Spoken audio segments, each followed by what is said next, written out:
We have some major breaking news released just minutes ago. The United States economy just posted its worst GDP number in over 3 years since the height of the COVID-19 pandemic. For the first time in years, the United States economy contracted, not grew, during the first quarter of 2025. According to statistics released by the United States Commerce Department literally minutes ago, in the first quarter of 2025, the United States economy contracted by about 0.3%. Now, economists had predicted that and projected that the economy would shrink about 0.2%. So this is worse than expectations. But it shows that the economy is reacting significantly negatively toward Donald Trump's ongoing trade wars, towards the administration's ongoing economic policies. And for the first time in 3 years, the economy is shrinking, not growing. This is a major recession indicator.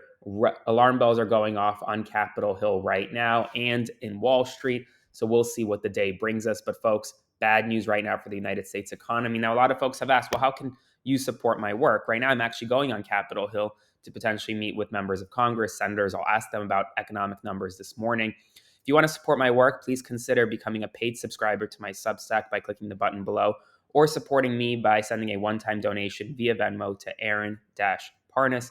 I'm not backed by any corporate sponsors or big money donors. I'm only backed by you, and I will always hold truth to power and stand up to those in power in pursuit of the truth. Now, that's not all the news that you missed overnight. In a tense exchange, Donald Trump acknowledged for the first time that he could bring back Kilmar Abrego Garcia if he wanted to. He could simply make a call to El Salvador's President Bukele.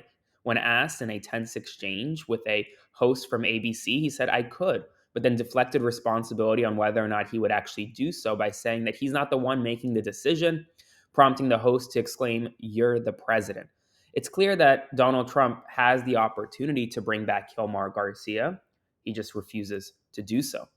In addition, the Wisconsin Supreme Court has temporarily suspended Milwaukee County Judge Hannah Dugan amid allegations that she helped a migrant avoid immigration authorities. In its order, the court stated it was acting in the public interest by removing her from her official duties now. Donald Trump further stated that if Congress fails to pass his proposed tax cuts, he will hold Democrats responsible, even though even though Republicans control both the House, the Senate, and the White House. UPS is planning to cut down about 20,000 jobs and shut down over 70 facilities as it significantly scales back work with Amazon.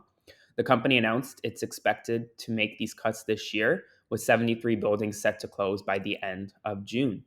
Rodney Scott, Donald Trump's nominee to lead the CBP, is facing accusations of helping to cover up the 2010 death of a man beaten and tased by CBP agents, according to a letter from a former internal affairs officer. The letter, which was sent ahead of Scott's confirmation hearing in the United States Senate, claims that he was in a position to influence the investigation through a now disbanded unit designed to protect CBP leadership from liability. Trump further went ahead and criticized Federal Reserve Chairman Jerome Powell, once again claiming that he doesn't know much about interest rates, and that Trump knows more about interest rates than Powell.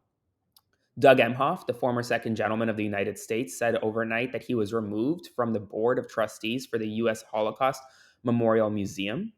Pakistan has reliable intelligence suggesting that India is planning to carry out a military strike within the next 24 hours. Folks, that would be significant.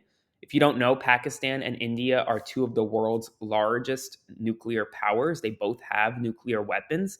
And if Pakistan and India are shooting at each other in Asia, well, that's bad for everyone. That will spill over to the Middle East. That could potentially spill over to China, to Russia. I mean, bad news all around. According to reports, the United States State Department is going to try to somehow mediate this dispute. But if you know anything about the region, you know that Pakistan and India have had high tensions with one another for a very long time. This is not new, but this was recently inflamed after the recent terrorist attack in the Kashmir province, which each side kind of blames one another, right? India is blaming Pakistan. Pakistan is saying it's a false flag to induce India into a conflict.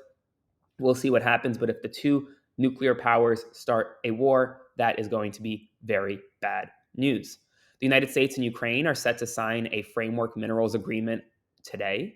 marking a breakthrough after months of tense negotiations. The deal will aim to boost cooperation on critical mineral resources essential to both of the nation's strategic interests. We'll see if this is actually signed. Remember, it was supposed to be signed. Then the Zelensky Oval Office meeting happened, and it wasn't signed. So we'll see if it actually gets signed today, but all signs point to yes.